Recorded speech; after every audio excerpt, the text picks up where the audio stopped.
Buenas tardes y bienvenidos a Las Cosas Como Son. Vamos a comenzar nuestro programa de hoy conversando con un abogado penalista de larga experiencia, sobre todo en casos que tienen que ver con los derechos humanos y en los últimos tiempos también con otro flagelo de nuestro país, que es la corrupción. Carlos Rivera, muy buenas tardes y bienvenido a Las Cosas Como Son. Buenas tardes, estimado Fernando. Un gusto de conversar contigo. He visto que usted ha sido severo para calificar lo que llama la estrategia legal que se está intentando para neutralizar las investigaciones del coronel de la Policía Nacional, Harvey Colchado.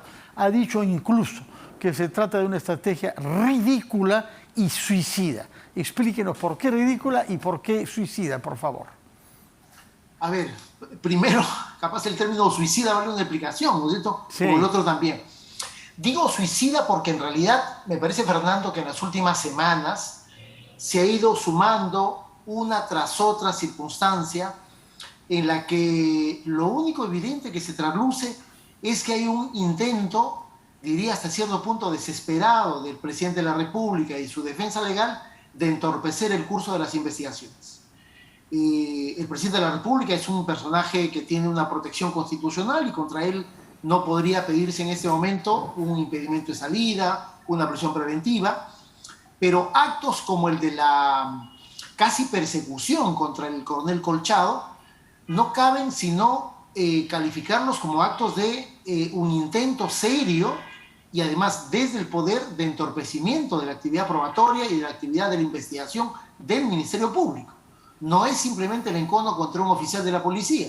Ese oficial de la policía es parte de un equipo que lidera Marita Barreto, que es la persona que está investigando al presidente de la República. Y por lo tanto, me parece que esa secuencia de estos acontecimientos en realidad yo no los logro entender. No tiene una sensatez en términos de cómo resguardar la integridad legal y procesal de un alto dignatario. Me parece que esos errores ahora no necesariamente le costarán al presidente de la República por el nivel de protección constitucional que tiene, pero muy probablemente en un futuro inmediato este tipo de errores vayan a terminar de complicar mucho más la ya complicada situación legal del presidente de la República. Y por eso decía, no solamente suicida su estrategia, lo de anoche a mí me parece que ha sido absolutamente ya ridículo, es decir, que desde el propio Ministerio del Interior se den órdenes y contraórdenes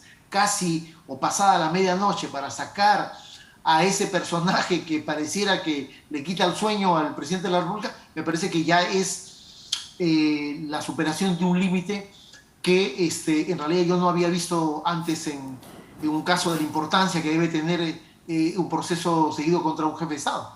Ahora bien, usted usa una palabra, un concepto relativamente suave, dice entorpecimiento de las investigaciones, pero en términos del Código Penal, ¿cómo se define ese comportamiento? Porque más bien parece que estamos ante una injerencia en la acción de la justicia.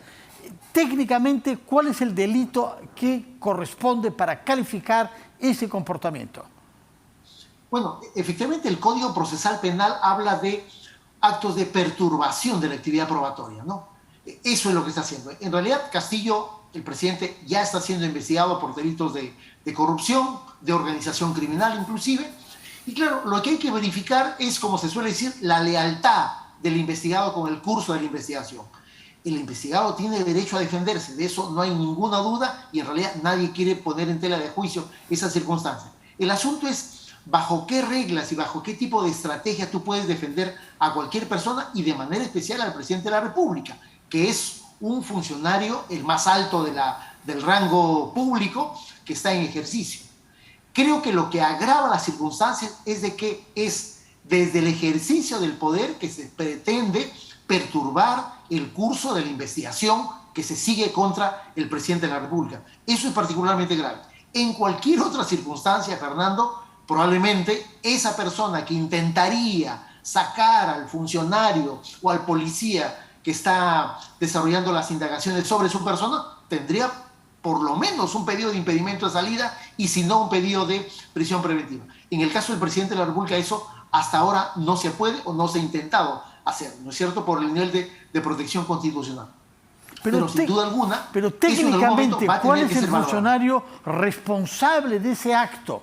Hay un memorándum que hemos visto, firmado Sí. por un funcionario del Ministerio del Interior, por un policía. Así Luego se ha dicho de él que no tenía atribuciones para tomar esa decisión. Pero alguien tiene que ser responsable de este desorden, ¿no? Sin duda alguna, sin duda alguna. Creo que hay dos ámbitos para analizar el tema, Fernando. Uno es el más administrativo, ¿no es cierto? Es decir, es posible que un ministerio como el de Interior, ¿no es cierto?, que tiene bajo su jerarquía a la Policía Nacional, un funcionario sin competencias legales pueda estar sacando a un alto oficial de la policía que está involucrado de manera directa en la investigación, nada menos que el presidente de la República, tomar una decisión inconsulta, sin la aprobación de sus jefes, en realidad yo no creo que eso pueda estar ocurriendo, ¿no? Pero pareciera que acá yo en realidad pienso que había una decisión política que alguien ha intentado operativizar, y frente al nivel de reacción que se mostró el día de ayer, pasada las 10 de la noche, es que creo yo el Ministerio del Interior decide hacer una suerte de marcha en retroceso y tomar una decisión en contrario. Me da esa impresión.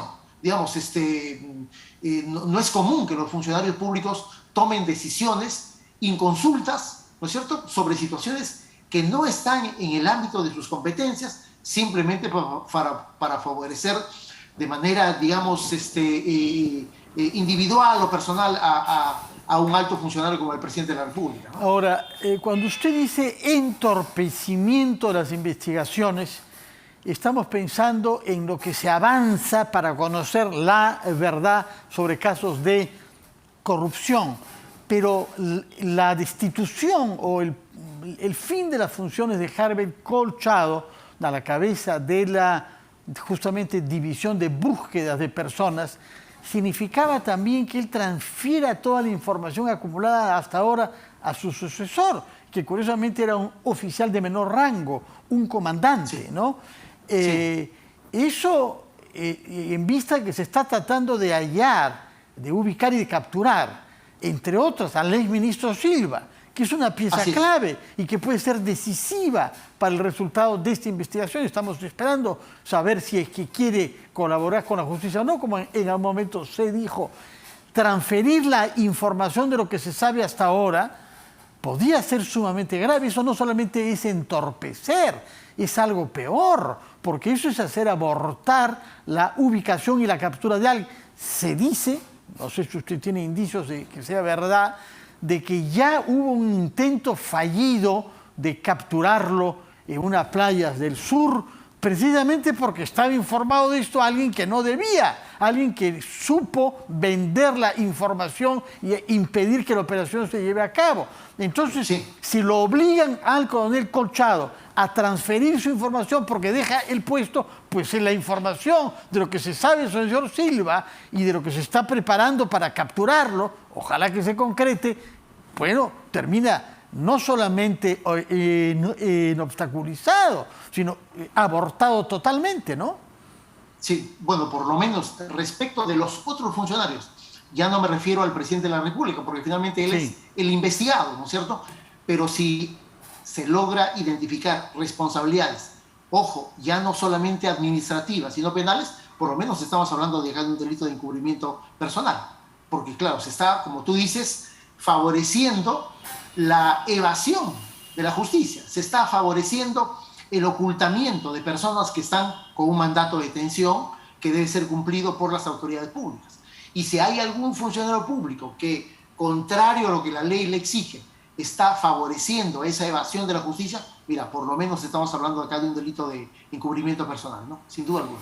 Yo no quiero naturalmente generarle fricciones con sus colegas, pero sí me gustaría que comente el pensamiento jurídico que hay detrás de la afirmación que ha hecho el abogado, uno de los abogados defensores de Pedro Castillo, el señor Benji Espinosa, quien ha dicho que aún si hubiera sido retirado de la Policía Nacional, eso no afectaba las investigaciones que le ha encargado la Fiscalía.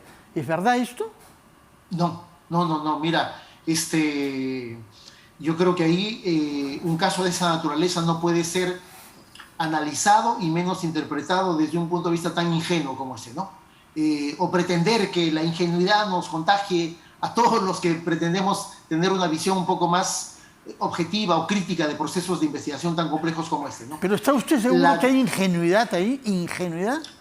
Por eso digo, una pretendida ingenuidad, ¿no? Una pretendida ingenuidad. Es cierto, Benji Espinosa es abogado del presidente de la República y él tiene derecho de lanzar sobre la mesa alguna interpretación lo más cómoda para su patrocinado. Pero sin duda alguna creo que lo que tenemos a la vista es una estrategia de atropellamiento sobre uno de los funcionarios que está encargado del curso de la investigación y específicamente de la ubicación de las personas a los cuales la justicia esté exigiendo su posición sobre derecho. No podría interpretarse que la salida forzada, además, no circunstancial, sino forzada de un funcionario como un oficial de la policía que está comprometido directamente con el avance de las investigaciones, eso no termine de afectar. Me parece que el ejemplo que tú has colocado en el sentido de que la información que está manejando el despacho de Harvey Colchado respecto de la ubicación, los avances del curso de esa investigación, obviamente es una información, yo diría, particularmente sensible, que no puede estar en cualquier mano, ¿no es cierto? Ni que puede estar circulando como si fuese una información de público conocimiento. Por lo tanto, sí, se afecta, ¿no es cierto? Así como se afecta una investigación cuando sale un fiscal del caso, también se afecta cuando sale un policía. Eso me parece que es un dato que hay que tomarlo siempre con absoluta seriedad, ¿no? Usted tiene mucha experiencia en los procedimientos de investigación fiscal y en las fases que vienen después de la investigación fiscal que naturalmente pasan por la acusación. Todas estas investigaciones que conciernen al presidente Castillo, que son 6, por el momento al menos, ¿cuál le parece a usted que va a acercarse a lo que sería su final si se tratara de un caso normal y no sometido a las restricciones que impone la Constitución? Bueno, el caso en el que le imputan organización criminal, ¿no?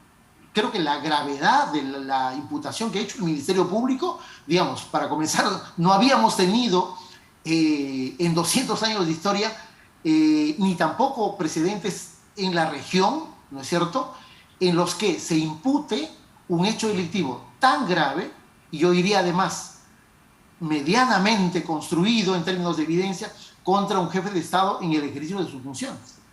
Además, yo creo que en algún momento el Ministerio Público, digamos, tendrá que evaluar la necesidad de tener 6 investigaciones abiertas, en el sentido de que si se imputa a una persona el hecho de liderar un grupo criminal o una organización criminal, supongo que en algún momento, como ha ocurrido en otros casos, el Ministerio Público tendrá que evaluar la necesidad de acumular esas investigaciones por las diversas razones que se podrían sustentar.